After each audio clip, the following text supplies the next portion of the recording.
sacred native land for which our ancestors fought to the last drop of blood over centuries. In the endless expanses of the steppe where the tulip grows freely, this is the result of the labor and courage of our heroic ancestors.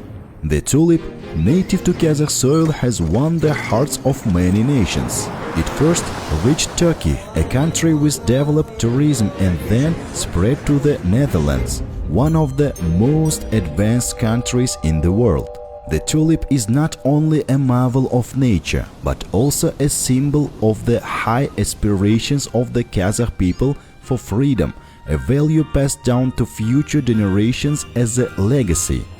Many nations admired its beauty, and scientists began to study the history of this unique flower in depth.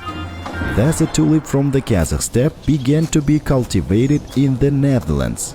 However, its roots, essence and history still lie in Kazakh land, in the Zhambyl region.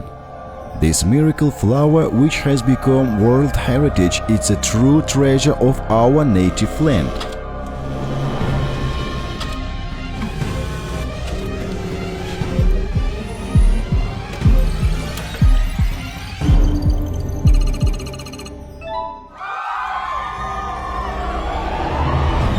Let us delve into our history to preserve and promote our national values and treasures.